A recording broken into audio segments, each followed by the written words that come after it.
When billionaire Nathaniel Hayes faces losing his entire inheritance unless he marries within 30 days, he makes an impossible proposal to Carmen, his cleaning lady, who desperately needs money for her daughter's life-saving heart surgery. What starts as a cold business contract worth $500,000 becomes an emotional battlefield of love, betrayal, and redemption. Hey there, romance lovers. Tonight we dive into a world where every choice has a cost and every moment matters. Shall we step into it? Rain hammered against the floor-to-ceiling windows of the Manhattan penthouse as Carmen Silva pressed her back against the mahogany door of Nathaniel Hayes' office. The scent of expensive leather and bergamot cologne filled the air, making her feel even more out of place in her faded uniform. "You overheard the phone call?" she whispered, her voice barely audible above the storm outside. Nathaniel stood silhouetted against the city lights, his broad shoulders tense beneath his tailored shirt. When he turned, his steel-gray eyes held an intensity that made her breath catch. "Your daughter needs surgery. $200,000. His voice was low, controlled. "I need a wife. 30 days, or I lose everything my grandfather built." Carmen's hands trembled as she clutched her cleaning supplies. "Mr. Hayes, I don't understand what you're asking." He moved close, enough that she could see the exhaustion etched around his eyes, the 5 o'clock shadow that spoke of sleepless nights. 6 months, a business arrangement. Get the money for Sophia's surgery, plus another $300,000 when it ends. The room spun. Carmen gripped the door handle behind her. "You want me to pretend to be your wife?" "I want you to. Save your daughter's life." His words hit like physical blows. "The hospital called again today while you were cleaning upstairs. They're moving her surgery date up. Her condition is worsening." Hot tears spilled down Carmen's cheeks. She hadn't known he was listening, hadn't known he cared enough about the invisible cleaning lady to pay attention to her desperate conversations with doctors. "Why me?" she choked out. Nathaniel's jaw clenched. "Because you're the only woman I've met in 10 years who doesn't want anything from me. Because when you look at me, you don't see dollar signs. You barely see me at all." The admission hung heavy between them. Outside, thunder rolled across the city like a warning. Carmen closed her eyes, thinking of Sophia's pale face, her labored breathing, the way she'd stopped asking when the pain would go away. When she opened them again, Nathaniel was holding a contract. "If I sign this," she whispered, "what happens to us when it's over?" Something dangerous flickered in his eyes. "We go back to being strangers." Carmen reached for the pen with shaking fingers, knowing she was about to change both their lives forever. As ink met paper, she wondered which one of them was lying. The charity gala sparkled like a jewelry box come to life. Crystal chandeliers cast rainbow prisms across the ballroom while Manhattan's elite mingled in designer gowns and $1,000 suits. Carmen tugged at the emerald green dress Nathaniel had bought her, feeling like a fraud wrapped in silk. "Breathe," Nathaniel murmured against her ear, his hand warm on the small of her back. To anyone watching, it looked intimate. Carmen knew it was just part of the performance. Mrs. Hayes, a woman with platinum hair and calculating eyes, approached them. "Victoria Ashworth. I simply must hear how you two met. The tabloids are calling it the romance of the century." Carmen's throat went dry. They'd rehearsed this, but standing here surrounded by Nathaniel's world made her feel like she was drowning. "I fell for her the moment I saw her," Nathaniel said smoothly, his fingers tracing small circles on Carmen's back. "She was cleaning my office, humming this old Spanish song my grandmother used to sing. I knew I had to make her mine." The lie rolled off his tongue so easily it made Carmen's chest ache. Victoria's eyes narrowed slightly, sensing something off. But before she could probe deeper, a flash of cameras erupted nearby. "Mr. Hayes, a word about your surprise marriage?" The reporters descended like vultures. Nathaniel's arm tightened around Carmen protectively, and for a moment she forgot they were acting. His touch felt real, solid, safe in a way that made her want to lean into him completely. "My wife prefers privacy," Nathaniel said coolly. "I'm sure you understand." As they navigated through the crowd, Carmen caught fragments of whispered conversations. "Gold digger. Cleaning lady. What's he thinking?" Each word was a knife twist, reminding her she didn't belong here. On the balcony, away from prying eyes, Carmen finally let herself breathe. The city sprawled below them, glittering and alive. "You did well in there," Nathaniel said, loosening his tie. In the moonlight, he looked younger, more vulnerable. "Did I?" "Because it felt like everyone could see right through me." Carmen wrapped her arms around herself against the cool night air. They see what they expect to see. A beautiful woman who captured a billionaire's heart. Something in his tone made her look at him sharply. "Nathaniel." He stepped closer, and suddenly the space between them crackled with electricity. "Carmen, there's something I need to tell you about the contract, about why I really chose you." Before he could continue, his phone buzzed violently. His face went white as he read the message.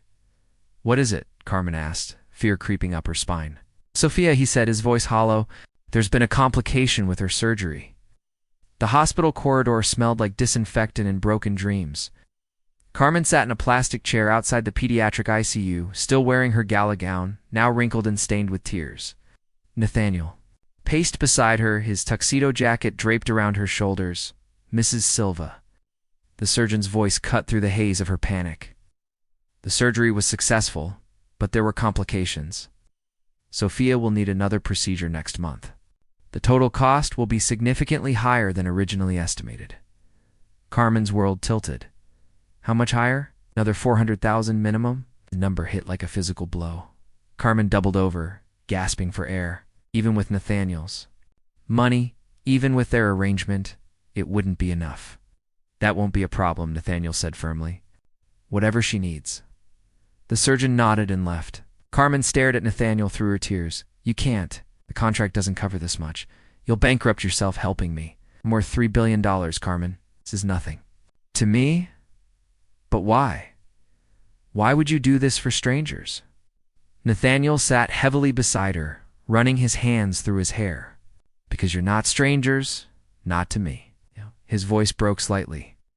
"Carmen, I need to tell you something about the night I overheard your phone call, about why I was really there." She turned to face him, seeing something raw and desperate. In his eyes, "I wasn't there for coffee.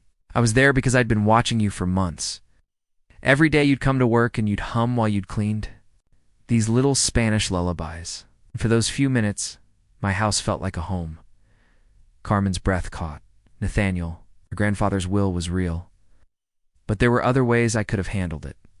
Hired an actress, found some socialite, looking for a quick marriage.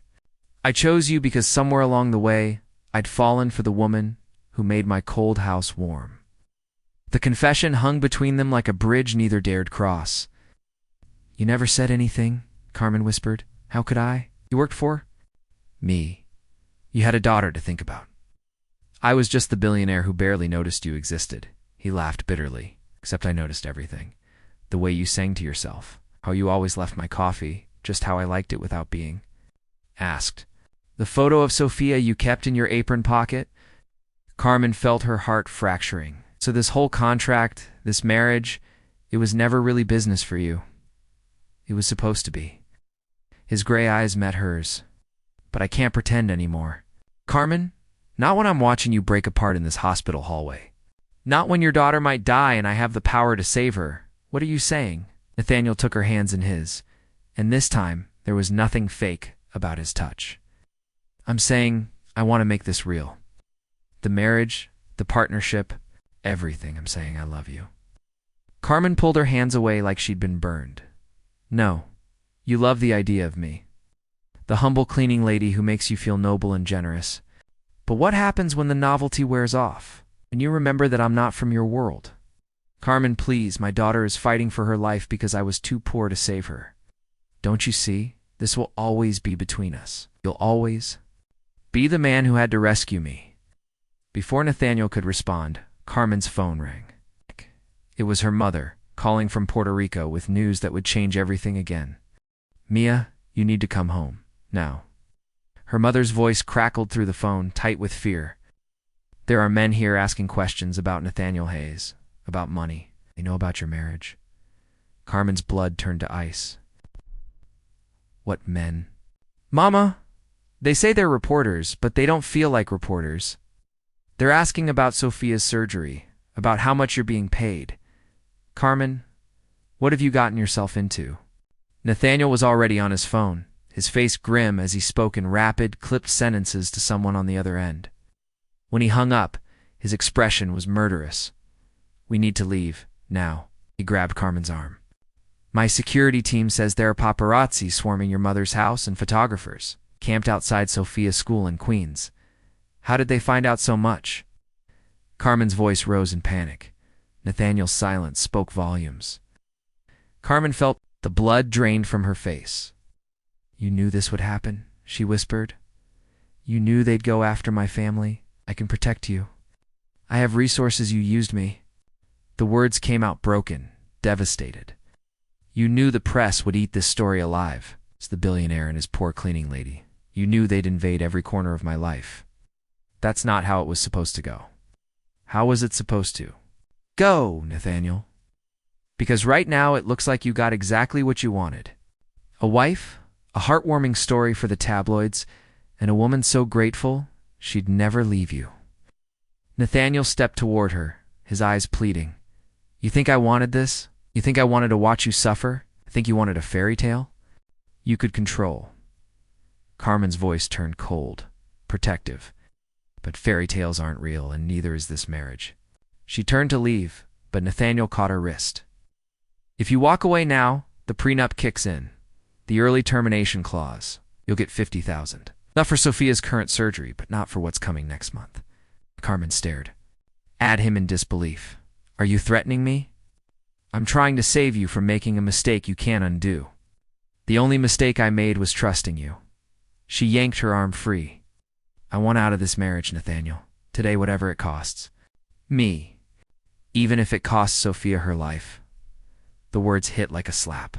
Carmen recoiled, seeing him clearly for the first time. Not the lonely billionaire who fell for his cleaning lady. Not the generous man who offered to save her daughter. Just another rich man who thought money gave him the right to own people. There it is, she said quietly. The real Nathaniel Hayes. You want to know what your grandfather saw in you that made him write that will? This ruthless need to control everything and everyone around you. Nathaniel flinched like she'd struck him.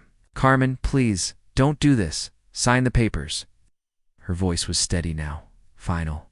I'll find another way to save my daughter. Without you. She walked toward the hospital exit, but Nathaniel's voice stopped her cold. There's something else you should know before you go. His tone was different now, hollow and defeated. About the night I overheard your phone call, about why I was really in that hallway. Carmen turned slowly, dread pooling in her stomach. I wasn't there by accident, Carmen. I'd been having you investigated for weeks. 6 months later, Carmen stood in the courthouse where their marriage had begun, holding divorce papers that felt heavier than they should. Sophia played quietly in the corner, healthy and laughing, her surgery a distant memory. The little girl had no idea her recovery had cost Carmen everything she thought she'd found with Nathaniel. Mrs. Hayes. The lawyer's voice pulled her back to the present. Are you ready to proceed? Carmen nodded, but her hand hesitated over the signature line. Through the window, she could see Nathaniel's car idling in the parking lot. He'd been there for an hour, not coming in, not leaving. The investigation he'd mentioned had been real. He'd known about Sophia's condition before Carmen ever made that desperate phone call. He'd known about her mother's house in Puerto Rico, her ex-husband who'd abandoned them.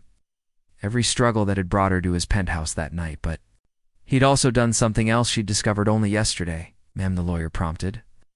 I need a moment, Carmen said, setting down the pen. She walked outside into the crisp autumn air.